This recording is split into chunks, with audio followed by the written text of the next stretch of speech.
Hello everyone, we are from Team 5 and we're going to present question 3. The question is, wet solids are dried up by a flow of a hot air in continuous dryer. The air enters the dryer at rate of 400 kg per minute and picks up the water that evaporates from the solids. The humid air leaves the dryer at 53 degrees Celsius containing 2.44 percentage weight of water vapor and passes through a condenser in which it is cooled to 10 degrees Celsius. The pressure is constant at 1 atm throughout the system. This is our diagram. To construct this diagram, first we need to construct dryer diagram. For dryer diagram, we have two inlet stream, which is 400 kg dry air per min and 1 kg per min H2O plus solid. For outlet stream, we have two stream. First one is M2 kg HA per min and N3 kg per min H2O plus solid. For this composition, we obviously can take from the question, which is stated 2.44 weight percentage water vapors, and the balance is for DA composition. Okay, for condenser diagram, we have one inlet stream, which is from the inlet from dryer, which is M2 lah. And for the outlet stream, we have two stream, which is M4 kg HA per min and M5 kg H2O per min. And for the basis, we can take 400 kg per min of air entering the dryer. This is our short form. DA means dry air, HA means from humid air.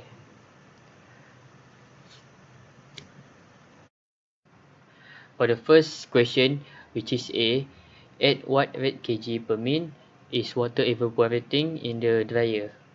So first thing first, we need to construct the boundaries on our diagram, which is we get boundaries for A for overall balance, and B for dryer, and C for condenser. To find the rate water evaporate from the dryer, we need to find the value of M2. To find the value M2, we need to do the DA balance on the dryer, which is we need to use boundary B. Our solution is 400 equals to 0.9756 multiplied by 2, and we linear out, we get M2 equals to 410.0041 kg per min. After we get the value of M2, then we can multiply it with the composition of water in the M2 stream, and then the value we got 0.02444 multiplied by M2, and then we got 10.0041 kg per min, and this is our answer for rate of water evaporate from the dryer. B. Use the psychometric chart to estimate the wet bulb temperature, relative humidity, dew point, and specific enthalpy of air leaving the dryer. First thing first, we find the absolute humidity of air leaving the dryer at 50 degrees Celsius, which is here we get 0.025 kg H2O over kg dA. From the psychometric chart, we plot the 0.025 and 50 degrees Celsius, and we get a point of intersection. So we continue the red dot line to the end and black arrow to the bottom, which is indicate the dew point temperature, which is 28.6 degrees Celsius. So for at the point of intersection, we also make a black line which in the diagram, and arrow to the bottom, which is in the diagram also. So the arrow indicate the wet bulb temperature, which we get 32.8 degrees Celsius. So for relative humidity, since the point of intersection is in between RH of 30% and 40%, we need to do interpolation. So here we get HAA for RH of 40% and HAB for RH at 30% at the psychometric chart.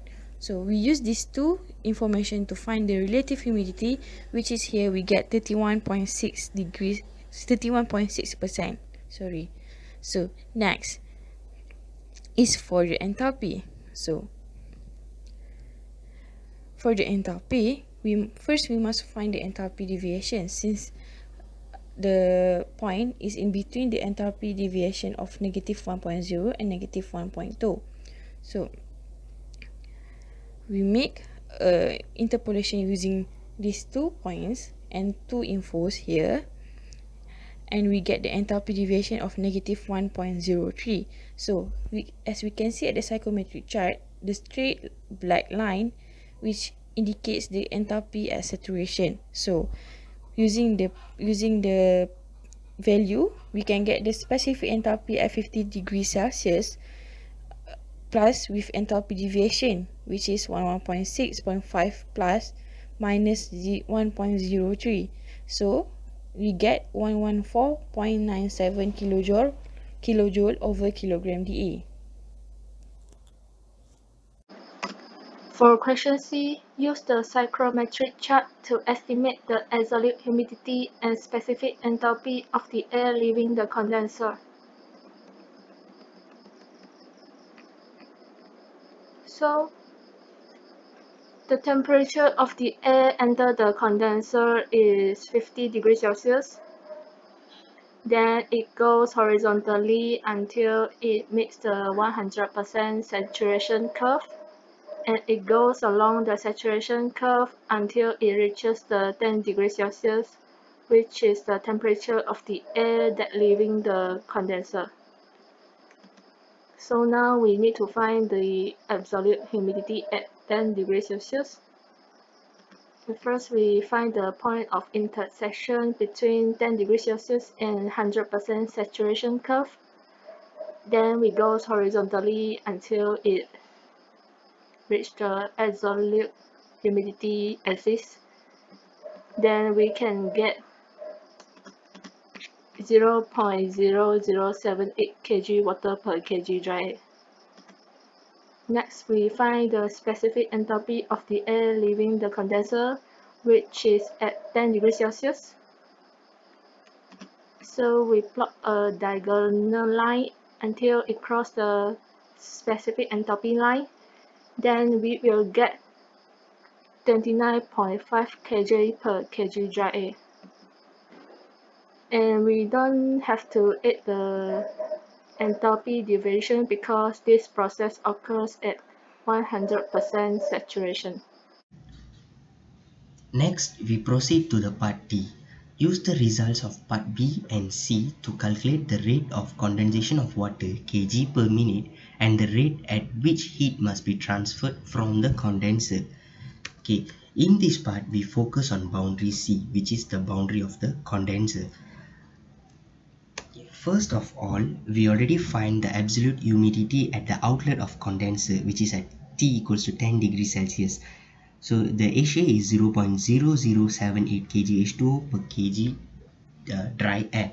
So from this HA, we know that we can find the mass fraction at the outlet streams. Okay, so the MHA is found by taking the 0.0078 kg H2O plus with 1 kg dry air, since we know the HA states that 0.0078 kg H2O is contains in 1 kg of dry air. So we find for the total mass of the humid air.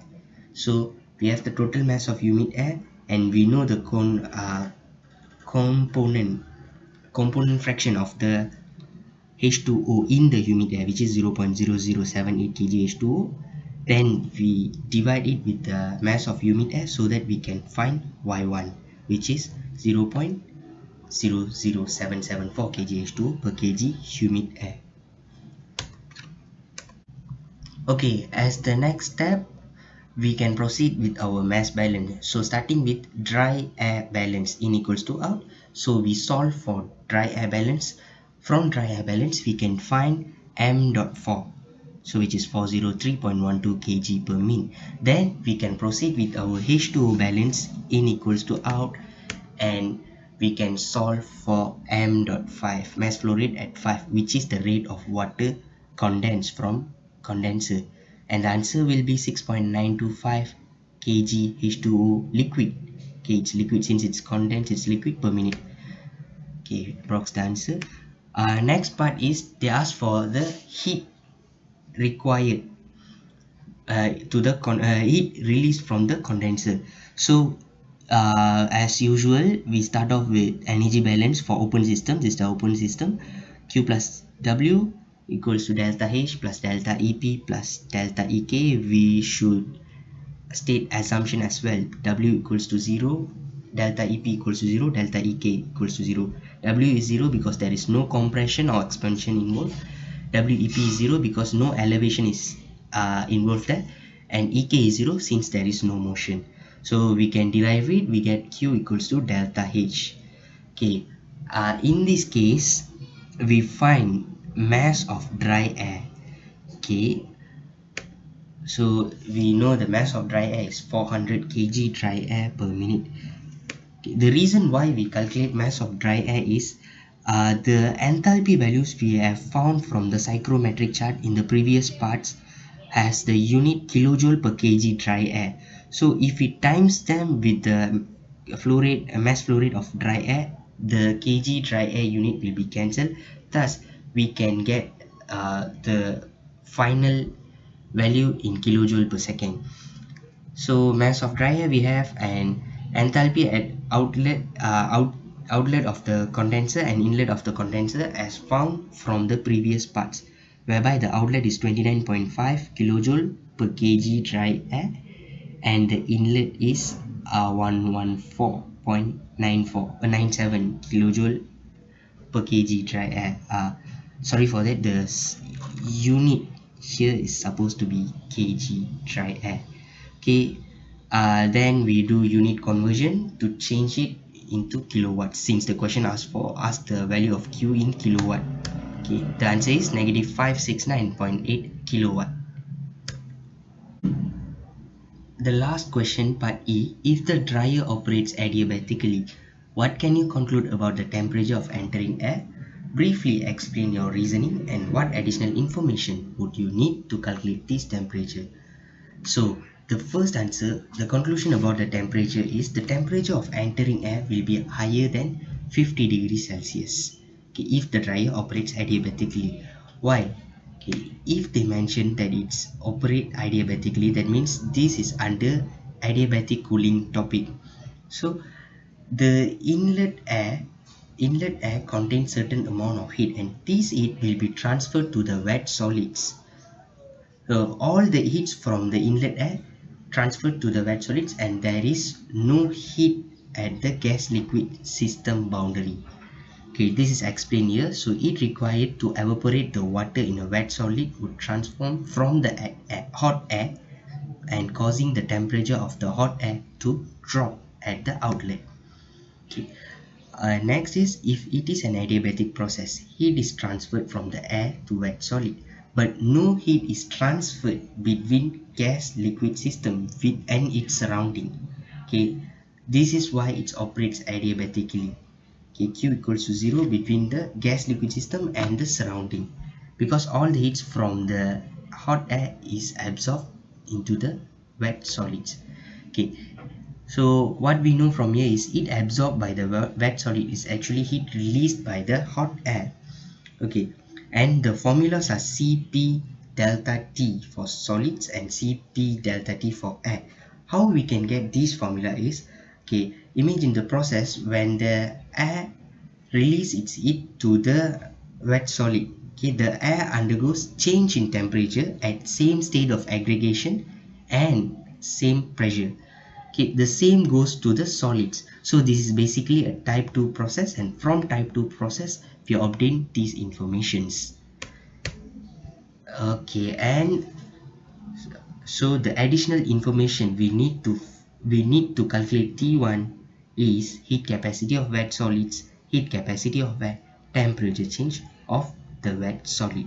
Okay, that's all from us, team 5. Thank you very much.